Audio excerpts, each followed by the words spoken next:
and this is the Laura Flanders Show, a TV and radio program that shines a light on the solutions of tomorrow today. We report on the people and movements driving systemic change from the worlds of politics, arts, and entrepreneurship. Welcome. In 2022, the U.S. Supreme Court could overturn the landmark decision legalizing a woman's right to have an abortion called Roe v. Wade. In so doing, the court would be imperiling all women's freedoms and creating a new pipeline to prison for the vulnerable, just as the world is learning how counterproductive most incarceration solutions are. Today's guests argue that things could have been very different if the white-dominated so-called choice movement had paid closer attention always to all women's choices, or lack thereof, or if the anti-violence movement had rejected criminalization and incarceration as a solution to the violence in women's lives. Things could have been different, our guests argue, if a different part of the U.S. women's movement had received more attention. Attention it's just now beginning to get.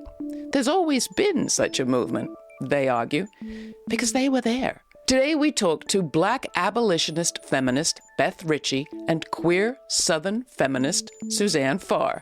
They have worked together for abolition, feminism, and systemic change for 40 years. What have they learned?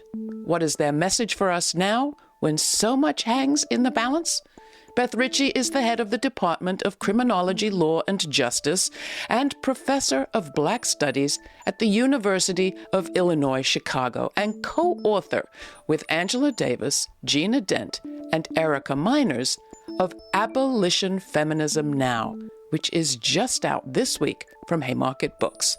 Suzanne Pharr, longtime Southern organizer and coach of generations of movements, has just released this fall her own critically important book called Transformation Toward a People's Democracy, which is out from Virginia Tech Publishing and available for free for all as a download. Let's start with you two knowing each other. You've known each other a long time, right? Suzanne, you want to kick off? Tell us a little bit of the story. I think we've known each other almost 40 years, which is a wonderful gift to have a movement friend and a beloved good friend as well. And I think that's what movement gives us.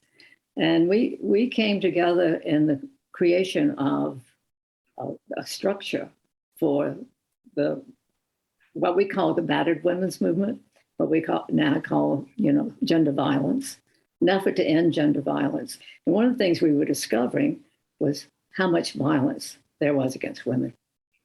And what we also were discovering, something that we knew in our bones, but I don't think that we had fully recognized, was that male authoritarianism was part of the whole structure around racism, gender violence, economic exploitation, and began to realize that this had to be confronted. The other thing that was rising during that time was radical Black feminists. And so these enormous numbers of pieces of information were coming forward at that time. So then I meet Beth. Right. Suzanne and I were at a meeting on different sides of the room. And, looking at us and hearing our biographies, we came from really different places, quite literally and biographically, in terms of geography, in terms of age, race, so many differences between us.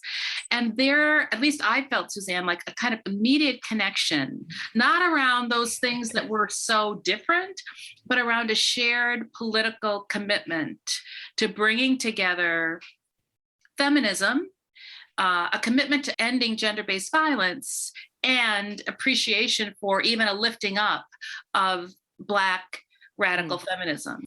I think we're coming back to that place, that space where Suzanne and I met each other.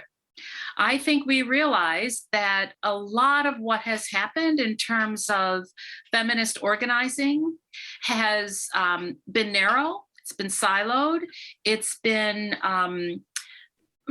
co-opted, if you will, by the pressure to be legitimate, to have lots of people identify as a feminist. I think we've lost our radical edge in some ways, and we've lost our ability to look across a room and see someone who's so different from us politically and biographically and say, we can be in coalition together. In fact, we have to be in coalition together if, in fact, we're going to make change.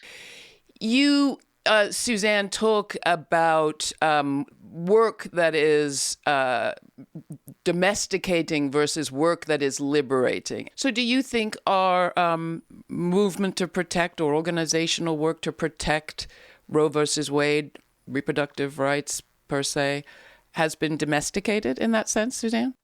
I think the work has been more about providing abortions than it has creating the freedom of our bodies, of really looking at body integrity, pushing the argument that this body is all that we own. You know, this is where we do we have freedom or not? If you don't own your body, what else do you own? If you cannot have the management of what that body is going to do and have, where does freedom lie? Mm. And so I think that the concentration on the Supreme Court is a concentration just on the delivery of abortions is good, you know, but not enough. Here we have a situation with the Supreme Court justice saying it's no imposition for a woman to carry a baby to term and then just deposit that child at a fire station. And so I would completely agree with Suzanne. I think on the one hand, as feminists, I want to say as abolition feminists, we have to take care of the legislative process that would guarantee our rights. We have to do that. But it is not enough, because if we rely only on the state to set us free, we will not be free. I mean, the state's interest in controlling our bodies and our money and our movement across borders and our everything about our life has to be part of what we think about as the feminist, the radical feminist, led by Black feminism, I want to say, agenda. So I think we have to be careful about what we think of as abolitionists as reformist reforms. How do we make the legislation a little bit better so that a few more women have access to abortion? How do we do that in a way that says we are out here doing radical work? This isn't, we can't concede to sort of mainstream arguments. I talk in my work about how we won the mainstream as feminists, but we lost the radical movement. Yeah. And winning the mainstream will only get us to the place where we are now with Roe, where we can't say, separate from legislative protection, what are we doing about freedom? That has to be our driving question. It's both and. It's not either or, but it has to include the more radical work. These have been hard decades, going from the 70s to now. And the few victories there have been, call it Roe versus Wade as one. We haven't yet talked about the Violence Against Women Act and hate crimes legislation. But the few things that have been passed that people, particularly in mainstream, white, middle-class people, claim as victories, have been the focus of a defensive movement. And in the meantime, those were never the ideal goals of the movement that you represent and that you've been part of. And yet it has been very hard to articulate that other vision while there's been this defensive battle going on. Like, what do you think we need to shed in this moment? And very bluntly, will you be grieving if Roe versus Wade is indeed overturned? So I move between grief and joy. I think many of us do during this time. We have witnessed and endured just things that we never imagined would be possible. And that's the good and the bad news, I think, Laura. Like, on the one hand, I feel like we lost our ability to look at state violence as part of gender-based violence. Over the years, I think that's led to an increase in mass criminalization and incarceration. I think the anti-violence movement had something to do with that, because we didn't critique carceral responses. In fact, we aligned ourselves with the criminal legal system. Meaning just we accepted, or the anti-violence against women movement accepted that the solution to violence against women was incarceration of people committing violence. More policing, more surveillance, longer sentences, domestic violence courts, all of those things, the Rape Shield Act, all of those registries, sex offender registries, all of those things that might create moments of immediate safety for a person in crisis, but ultimately feed and fill up the spaces of carcerality that work against us. And that meant that we weren't in a position to work in solidarity with reproductive justice movements or healthcare movements for all people that would have left us in a very different position around COVID, or with anti-violence organizations, so that when there was a racial justice uprising, anti-violence folks should have been at the front of the line of those protests, right? That we siloed ourselves because of our alignment with carceral solutions. I think it's changing. I really do. And I think one of the reasons it's changing is because there are organizations like Insight, like Gen 5, like organizations all around the country, creative interventions, I could name them. We talk about them a lot in Abolition Feminism now, that are really, they're not winning their campaigns all the time, but they're struggling and fighting and bringing a different kind of analysis, a different kind of opportunity to organize. Suzanne? I think that we're in a place where we have to kind of protect and defend and build at the same time. You know, I think it's not just a fight that's here. There's a lot of protection that we have to do, but we really have to build. And I don't think we can build in the way we've been building. I think we still suffer terribly from, the myth of scarcity, that there's not enough to go around, and if somebody else gets something, it's going to be taken from me, as opposed that we're going for the whole. So I do think that we're at this great moment of the possibility of seeing us as a collective, seeing our lives as terribly linked to each other. For example, in COVID, this idea that I may not have it, but I could carry it to you, that interconnectedness of that we ask people to see. But I think we're going to have to shed a lot.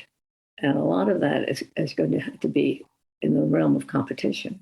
Mm-hmm. I think you can't build movement with groups in competition with each other. And that's one of the other things that the whole nonprofit industry brought us, is competing for money. And then you make your work compete with each other.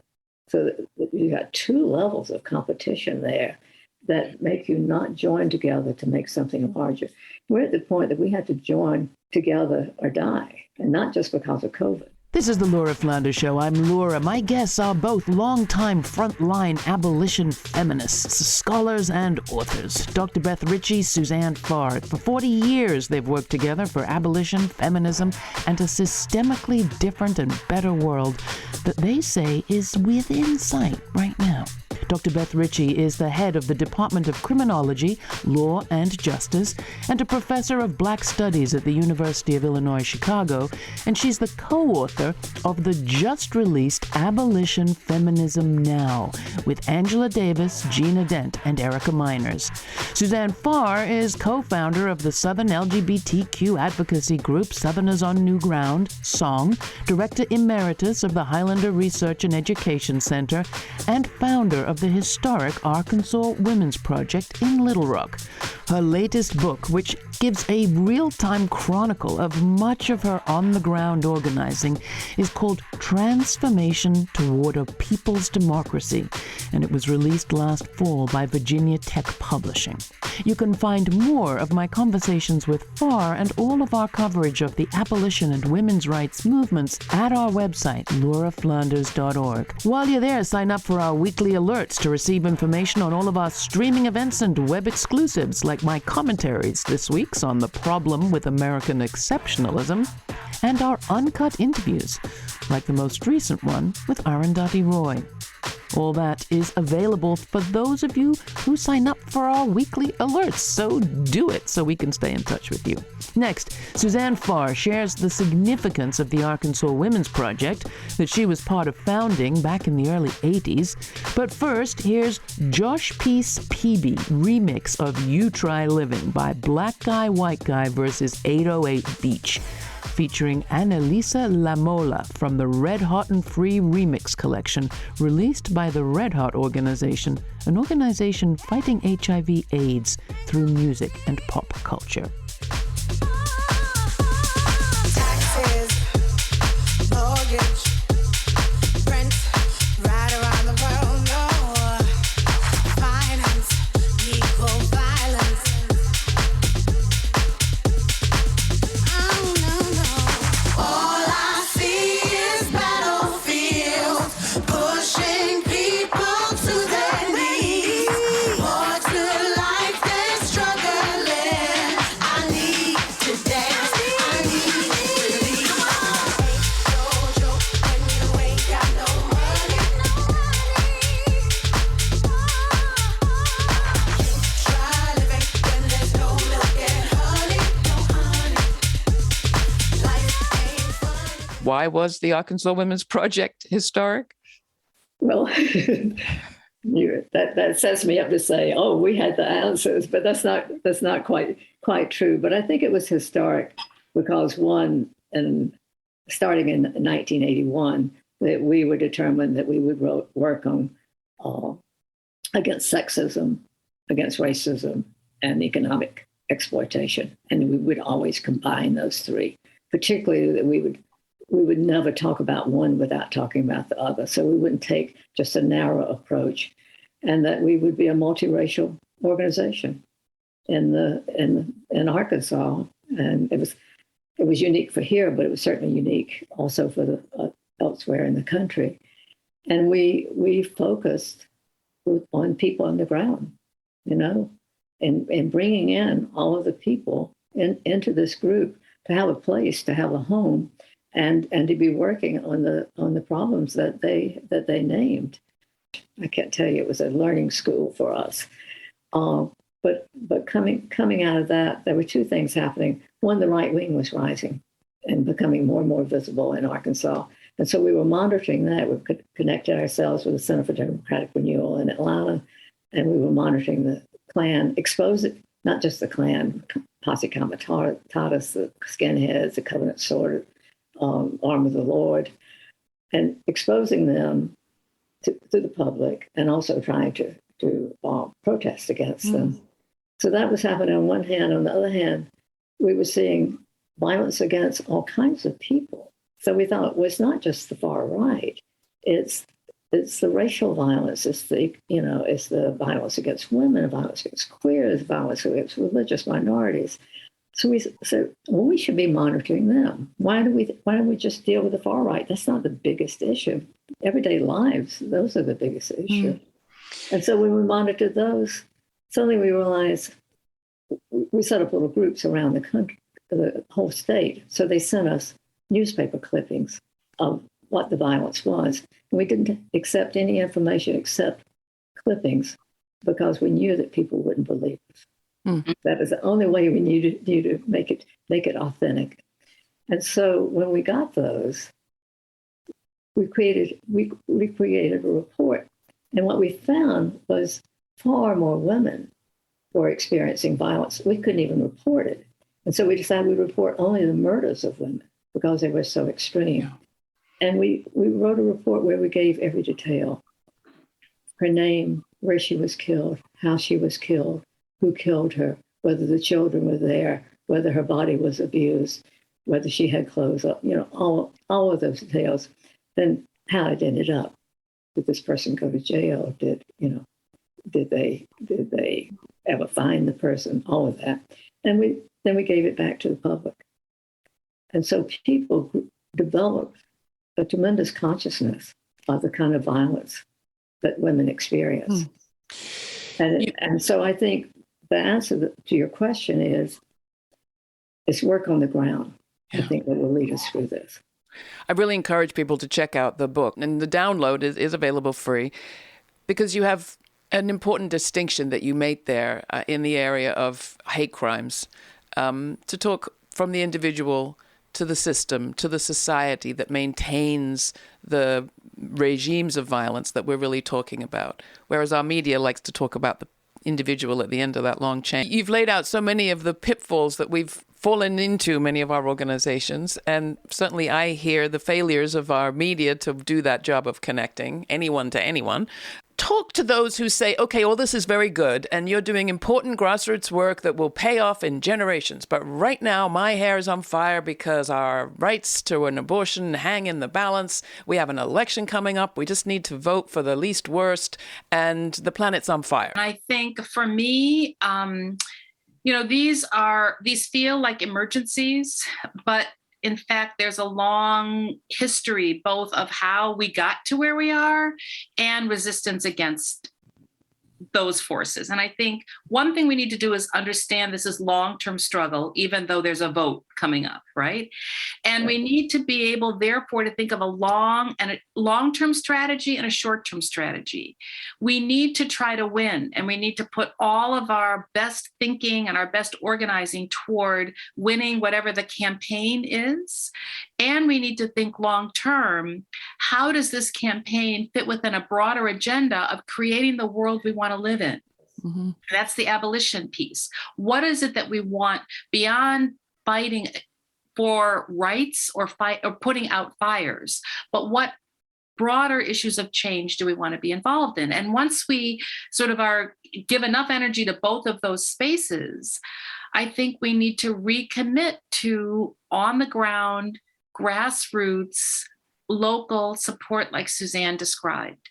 I mean, yesterday's consciousness raising is today's mutual aid, in some ways. That's right. And it means that we have to find ways to put ourselves in the space of caring for each other, building communities. And I think, when people hear building communities, they think building in Black and brown communities where building communities everywhere. If one thing we've learned is that isolation can lock you down and sort of tear apart a fabric that you assumed was there, even if you didn't use it. So all people need to be reminded of how important communities are for our life and work to build ones that we want to really live in.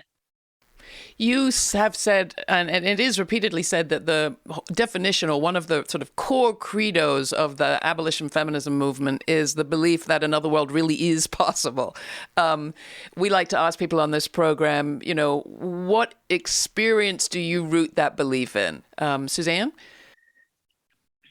Well, I could say a number of things, but one is around queerness.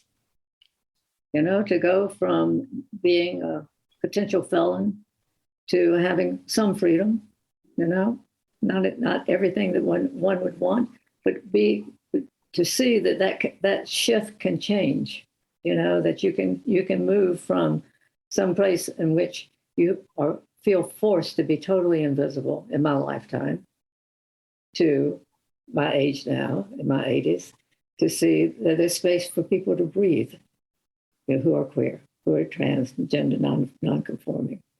That to me is a line of possibility. Beth?